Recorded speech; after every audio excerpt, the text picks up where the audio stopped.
Hey everybody, welcome back to the LuckyDog podcast. This is your host, Elias Ross. This is your podcast. And does anybody even listen to the intro anymore? Anyways, let's just jump on in it. We are discussing... Oh, I'm going to need a little water for this. Sorry. Mimi, how now? Brown cow. Peacemaker is an American television series created by James Gunn for the streaming service HBO Max, based on the DC Comics character Peacemaker. It is the first DC Extended Universe television series and a spin-off from the 2021 film The Suicide Squad. Set after the events of the film, the series further explores the jingoistic killer Christopher Smith / Peacemaker, and it is produced by the Safran Company and Troll Court Entertainment in association with Warner Brothers Television, with Gunn serving as showrunner. John Cena stars as the title character, reprising his role from the Suicide Squad, with Danielle Brooks, Freddie Stroma, Chudwati Iwuji, Jennifer Holland, Steve Agee, and Robert Patrick also starring. Gunn conceived Peacemaker after noting Cena's strength as a dramatic actor while filming The Suicide Squad, and wrote all 8 episodes while completing the film during the COVID-19 pandemic. HBO Max ordered Peacemaker straight to series in September 2020, and additional casting took place over the following months. Filming began in Vancouver, Canada in January 2021, with Gunn directing 5 episodes. Production ended in July. Gunn chose to use hair metal songs for the series soundtrack, including Do You Want to Taste It by Wigwam for the opening titles. The title sequence features the series cast performing a choreographed dance number. So, yeah, I do wanna taste it. It was a wow. I don't know if it's one of these things that, you know how big Iron Man was when it first came out, that we just kind of had this blank slate of what to expect. We had a little bit of a taste. So we did have a little bit of a do you want to taste it from John Cena's performance and his kind of Ryan Reynolds-esque witty banter with these oddly specific references towards pop culture references and stuff like that. But it's coming from this big ass goofy dude. And a lot of the times he's kind of the butt of the joke. And so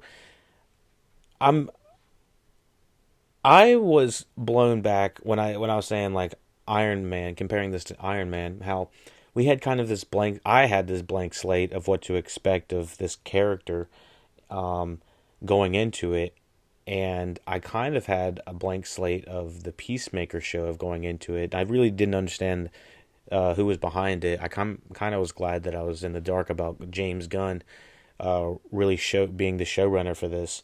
A lot of times they'll have something of this caliber, a lot of big names, a lot of big stars, a lot of big talent, a lot of money going into the first episode, at least. Something like what first comes to mind. What was that? There was a Martin Scorsese show, something about rock and roll, and I just remember they put so much fucking money into it on HBO, and he basically directs one episode at the beginning of it, and then walked away and gave the keys to the car of the show to somebody else. This, I'm trying to remember what was that called. It was with my boy in it. I'll figure that out in a second. But anyways, this is going to take a second to find. Anyways, that's unimportant. The the Peacemaker show is essential because it's changing the formula of the superhero genre as we know it. It's reinventing it as more of a dramatic comedy and putting this superhero factors to the side. Not to the side, but they're putting them, they're making them just as important, if not more important. You know, the writing that James Gunn is putting into this is so funny, is so spot on. Now, it's not going to be for everybody. That if you don't enjoy the comedy in the first episode, you're not going to enjoy the rest of the series. You're not going to enjoy the action. It's crude, it's gory, but it's not as cruel as the Suicide Squad was, in my opinion. I felt like the Suicide Squad was always making very crude, cruel jokes at other characters' expense to the point where you're like, that wasn't even that funny. It's like you didn't even have to be that cruel, man. But I think James Gunn found an excellent balance with John Cena being kind of his speaking of the Scorsese to his Leo. I think James Gunn might have found his new Leo for his films, because I like John Cena leaps and bounds better than Chris Pratt. If you wanted to compare the two as comedic actors, I just feel like John Cena is putting a lot more into the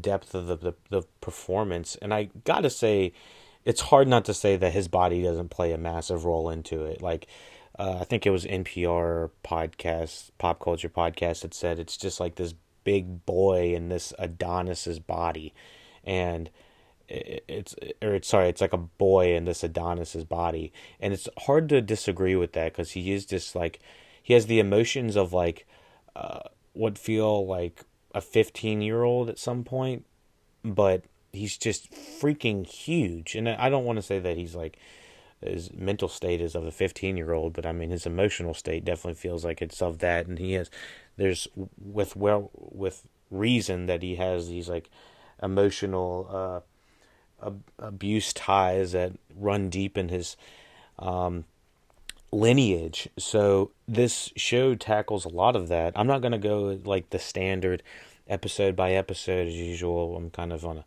a time crunch right now, so I will just kind of talk about overall feelings. But from the tone to bringing the freshness of the comedy to John Cena's performance to the direction and the utilization of the spaces that they went, I never felt like we were just walking into the same bar every other episode like we were doing at Boba Fett. I was like, this is at least exploring a couple different places, and it didn't always feel like they had to abide by the COVID laws. I know that there was like camera trickery where they would have two characters sitting at a bar, and then the rest of the people that were filling it out were at least like 12 feet back. So I understand the protocol of if someone tests positive and having to deal with that. I totally understand that.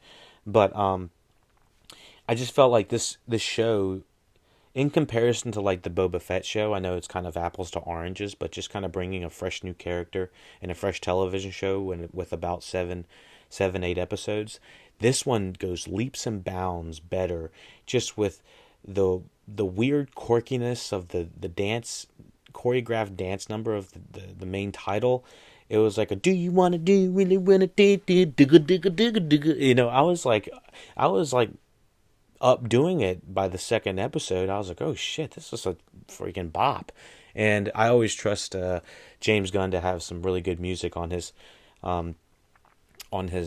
media, always, because ever since I saw Guardians of the Galaxy, I'm pretty sure I've seen other James Gunn films before that, but can't think of off the top of my head. Didn't he make Slither or Seether or something? What is that movie?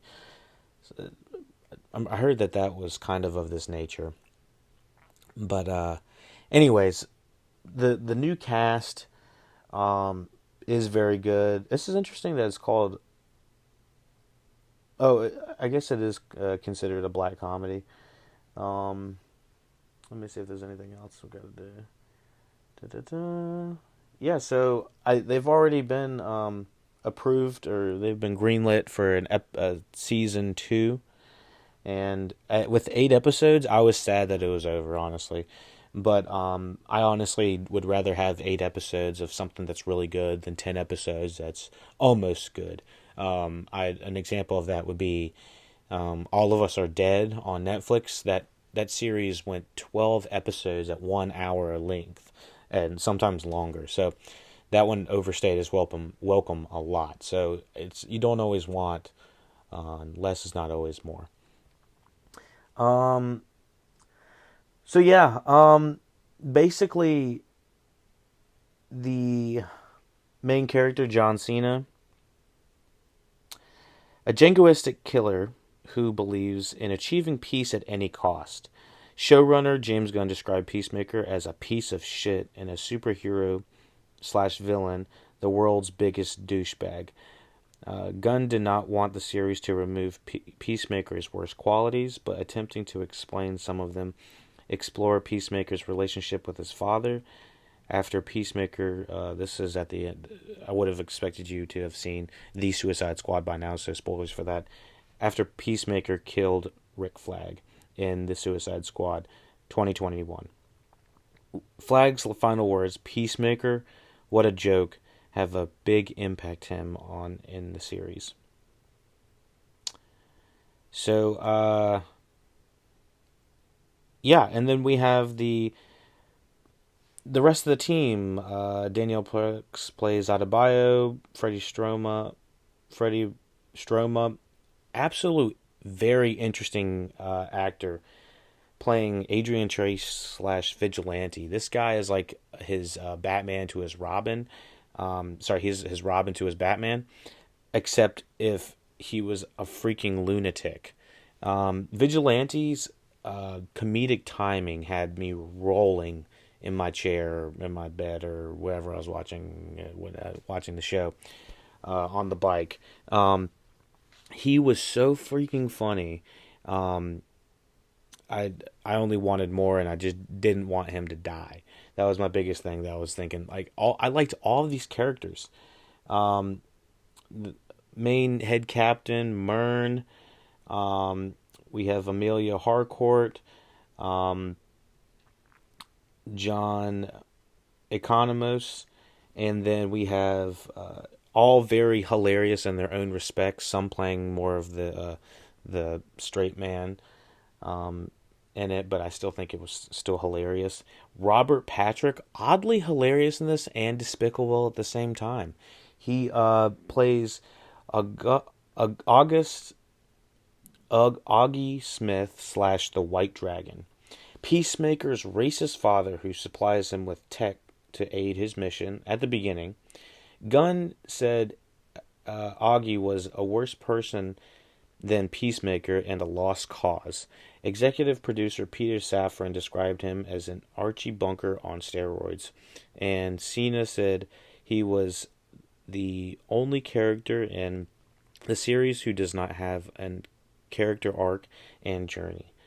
Gunn noted that portraying a racist character was a delicate subject and something that HBO Max expressed some concern about. The White Dragon is not Peacemaker's father in the comics, but it was always Gunn's intention to make that change when he added Peacemaker to the Suicide Squad. So, yeah, like I said, I don't know too much about the comics. So the majority of the things I'm reiterating are from either the web or from just watching. Overall, I do think that this is a very extremely well-paced show. It was released week to week. I oddly liked it just because I was so excited about it every week. Left you always wanting more. Didn't feel like too much of the cliffhangers that are normally there were as prominent, so sometimes it just felt like a complete episode, and that was nice. Sometimes we just end with John Cena playing the piano or dancing in his underwear or something crazy, and something that I wasn't like craving to this. I need to play the next episode, but I was like, oh, I can't wait for next week. So it did play pretty nice. supporting cast, all excellent. The fact that they were willing to get dark with it, people have sex in this universe, it's amazing. Finally, we can see somebody have sex in a regular setting of not just shoulder length, you know. Um, Let me see what else we got. And then it gets horrifying, of course, with the fight. I think that was like episode 3. That some crazy shit. Let me just disclose right now. We're going to talk about spoilers for this season, starting right now. But yes, I absolutely would recommend watching Peacemaker. It's one of my favorite shows that have come out this year.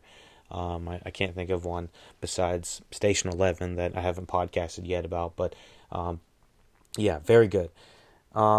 So yeah, continuing on in spoiler section, yeah, Peacemaker is a breath of fresh air in the superhero comic realm. I do say the thing that was making me that was weird was the White Dragon having all of this high tech gear. I don't understand the logistics of that. And why he supplied his son at the beginning of the season with all this stuff and then just turns on a dime. I understand that because he's in jail, I felt some of the stuff with the father is really emotionally deep, but when it came to like the logistics of why he's in jail and them trying to turn on each other, I was I just understood that he was emotionally abusing him the majority of his life, Peacemaker, but I might need to go back and just understand those scenes better, but I thought it was blatant that Cena hadn't put him in there, but I know that Vigilante didn't go in there and make it a lot easier. So anyways, basically what I'm saying is I thought that was one of the weak points of trying to understand the motivations for just all of a sudden he's going to supply him his gear, but then later he's going to turn on him and kill him. So, or try to kill him. Terrible guy. Oh, and fucking Eagly. I almost forgot about Eagly. And then Judo Master. There's a lot of like side characters, and the fucking giant cow, and then the butterflies. Oh my gosh, the butterflies alone. Just the visuals are kind of horrifying. I always like a nice little bit of scares in my superhero genre stuff. So James Gunn always does a pretty good job with that. I just feel like, and then having the DC superheroes show up at the end of this thing, right after a massive like zombie outbreak. There's so many fucking things that are going on, and they talk about Aquaman fucking fish. It's like they're willing to be loose and funny and fourth wall breaking a little bit about their own comics and their own properties, and I think that is what makes this a little bit stronger. I don't think that you know the Marvel superheroes are having to be so squeaky clean. The worst they'll say is like, "Oh, Thor went and had too much fun the other weekend," and they'll show him drinking, 3 beers. So it's like, I don't. I guess that's pretty crazy, but I just felt like we're able to step outside the bounds and the realms of family-friendly adult entertainment. That's what Peacemaker has brought, and we have this mind control butterfly plot that is going through this entire season that is just like holy Santa Claus shit. They're going through their mouth and they're taking them over, and then they're having to suck the honey out with their nasty tongues, and they're killing kids in the first episode or something, and it's just like, what is going on? And you have the main 2 characters, or 3 characters, if you want to include Adebayo by the end, but Vigilante, they are just like, they're not really incompetent, but they're goofy as hell. They're very effective when they're taking people out, but when they're like accomplishing missions and stuff like that, they kind of either go overkill or underkill, or something's bound to go wrong. So let me see if there's anything else. Let me see. We had Sophie Song, Larry Fitzgibbon, what is it? Jamal, the janitor. Those were the cops and the janitor, judo master. Let me see if there's anybody else. Oh yeah, Viola Davis makes an appearance. I told you this was an expensive ass show. They treated this show, in my opinion, like a full blown movie. I guarantee you this easily could have been a movie, and I think it was just a breath of fresh air. And they did it right by doing it on HBO Max. I definitely think it's going to keep large section of the DC viewership popular and going. So yeah. Let me see if there's anything else. Uh, D. Bradley Baker, of course, voices Eagly. That dude does so many things. Oh my gosh. Um, yeah, and Eagly was just a hilarious and like awesome effect. Like this special effects in the show were oddly better than a lot of things I've seen in Marvel in the last three properties. Like from Eternals to what was, I guess not Marvel, but just Disney in general. Star Wars being one. The Boba Fett show, they have some of the most game changing effects in the Boba Fett show, but then they have some of the worst at the same time. I don't understand what's going on there. Maybe two different houses are working on it. I'm not sure, but yeah, I really enjoyed Peacemaker. I don't really know too much more to say. I kind of gave the summation of most of the characters. Um, yeah, Autobio plants the diary that almost gets them caught, but regrets it almost immediately. Anything else? Economos. There is some really um, touching stuff with Economos at the very end of this season. I was like, this is really deep. Honestly, the emotional highs and lows of this series, having John Cena play the piano, apparently he can actually play the piano. There's an amazing story of uh, apparently John Cena just serenading uh, James Gunn, or not serenading, but uh, easing him when he had lost his dog. Apparently, there was a family member, his dog passed away or something like that. James Gunn, and uh, apparently John Cena walks in a room with a piano and starts just playing a song. I was just like, wow, that is powerful. So impressive to see how things transfer to the screen and why they do as well. So yeah, and what I was saying was Steve Ag as a Economos, they kind of make fun of him being dye-beard and kind of do make fun of a lot of his physique and his size and stuff like that. They really do play into that a lot, um, and they they stop for a second and they say, you know what, this is why I'm this way and stuff like that. And I was like, damn, they really went deep with that guy. I was like, I felt bad, didn't have to do that. Um, so yeah, I just felt like the emotional highs and lows in this were really impressive, especially just with knowing how goofy the damn intro is. It's the juxtaposition almost is just like uncanny, but it still works in some sort of fashion. I don't know. Let me see who did the cinematography. I'm curious who did this. Don't know if I can find it. Cinematography: Michael Bovan, Sam McCurdy, and Michael Whale. I don't recognize any of these names. Anyways, let me know what you thought about Peacemaker. Um, yeah, I was really impressed with both front and back of the camera.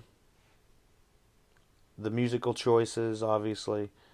Um, yeah, there's really not too much bad to say.